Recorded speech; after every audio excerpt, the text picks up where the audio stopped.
There are places in this world that refuse to be forgotten. Maybe it's the land soaked in the memories of those who came before.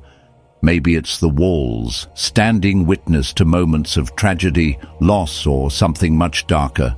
Or maybe, just maybe, some spirits choose to stay behind. Not as whispers of the past, but as something far more present, far more aware. Some houses creak with age. Others, they breathe. This is Paranormal Nightshift, where the shadows tell their secrets and your chilling fan stories come to life. Some tales leave you questioning reality. Others make you reconsider the strange things you've brushed off in the past. And a few will make you wonder if the house you're in right now is genuinely empty. I'm your host, Gideon, your guide through the unexplained, the eerie, and the downright hair-raising. Tonight, we step into a story that will make you think twice about what lingers in old homes, waiting for new tenants to arrive. But before we dive into tonight's terrifying encounter, I've got something special for you. If you're drawn to the supernatural, if you crave stories where the past refuses to stay buried, then head over to paranormalnightshift.com and grab your free copy of The Birth of Dimensional Desperado, the first eBook in our Dimensional Desperado series. Follow Buck Shadow Sheriff Freeman as he uncovers haunted secrets across time, tracking spirits that refuse to rest and facing forces that defy the laws of reality. With the veil lifted and the spirits stirring, it's time to return to the darkness. Tonight's story, The Haunting of the Miner's House, comes from one of our listeners, Kimberley. A move to a new home in Scotland was supposed to be a fresh start, but what she and her family found waiting for them was something else entirely. Turn down the lights, listen closely, because when a house doesn't want to let go of its past, it makes sure you never forget. Now, let's begin tonight's story. Moving into a new home is supposed to be exciting. It's a fresh start, a place to make your own. But sometimes a house has its past, its memories, and sometimes that past doesn't want to be forgotten. From the moment we moved into our flat in Neilston, Scotland, something felt off. I ignored it at first and tried to rationalize things. It was an old home, and the kids had wild imaginations, right? But my 4-year-old brother didn't see it that way. From the start, he hated the place. He refused to go into certain rooms and would whisper strange things under his breath. "I don't like the bad papa." He called all men Papa, but when he said bad, his little face would twist with fear. "What bad, Papa?" I asked him once. He pointed down the hallway. "The one with the lady. She has black eyes." The hair on my arms stood up. I laughed it off. Kids say creepy things all the time, but that uneasy feeling started to creep into my mind. Then there was the dog. My sister's dog refused to come inside the house. It would whine at the door, paws scratching desperately to be let out. If we carried it inside, it would dart out the first chance it got, as if something inside terrified it. Again, I told myself it was just being weird, but deep down, I knew something wasn't right. And then I saw him. It had been about a week since we moved in. My ex-husband, our 8-month-old son, and I were starting to settle into the flat. The hallway was massive, so I had neatly stacked all our empty moving boxes in one of its alcoves, waiting to take them to the dump. That night, I woke up needing the toilet.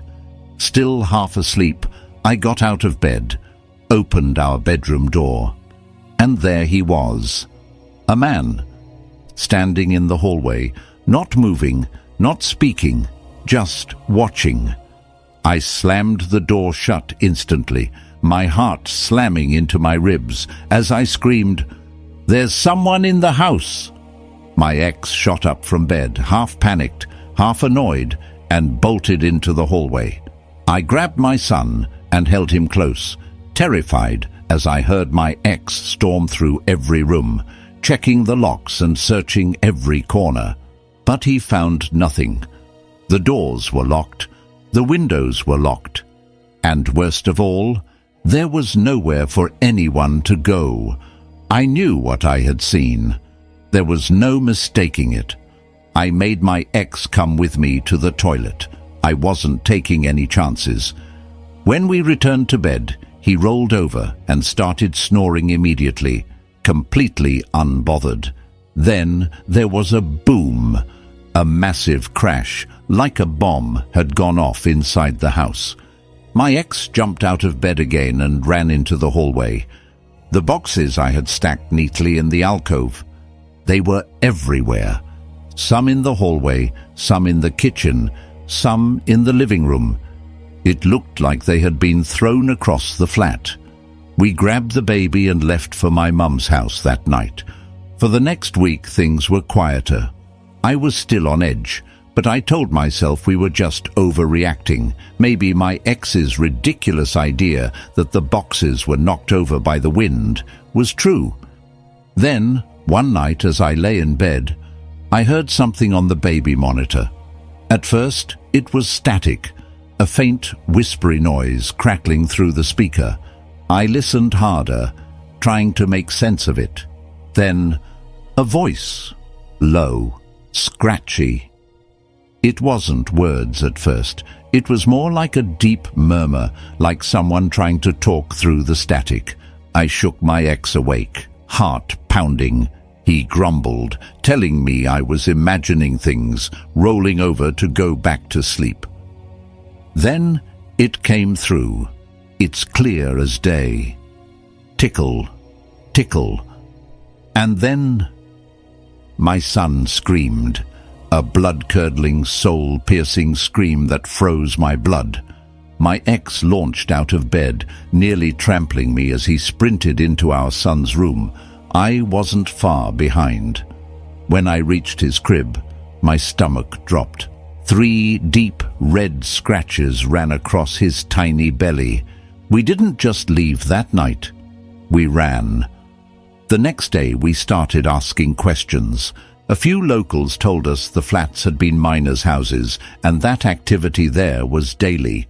Some had seen shadows, others had heard strange noises, but no one had stayed long enough to know for sure. We blessed the house and brought in a priest to properly clean. After that, the activity didn't stop, but it changed. It wasn't violent anymore. Doors still opened and closed on their own. Shadows moved in the corners of rooms, and sometimes we'd hear footsteps when no one was there. But nothing scary. I even started talking to them. "Hello," when I saw them, making light of it. It wasn't until years later that I realized just how active our house had been. When my ex moved out and my new boyfriend moved in, I saw it through his eyes. He was terrified. We had gotten used to it. It was normal, but to someone new, it was hell. And then came the final discovery. We were decorating, tearing out an old chimney, when we found something inside the wall. Photographs. Old yellowed photos, hidden behind layers of brick and dust. And in one of them, I saw him. The man from my hallway. The same hollow stare. The same dark clothes. He had been there long before us. And maybe, just maybe, he never left.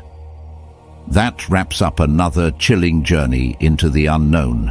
Kimberley, thank you for sharing your incredible story with us. A haunting reminder that some houses hold on to their past, and sometimes the past holds on to you. But now, I turn the question to you, our listeners. What do you think happened in Kimberley's home? Was it a lingering spirit tied to the house for reasons unknown? A restless energy from the miners who once lived there? or something far more sinister? Let us know what you think. Head over to Spotify or YouTube, comment, and join the discussion. Your insights, theories, and experiences make this community what it is.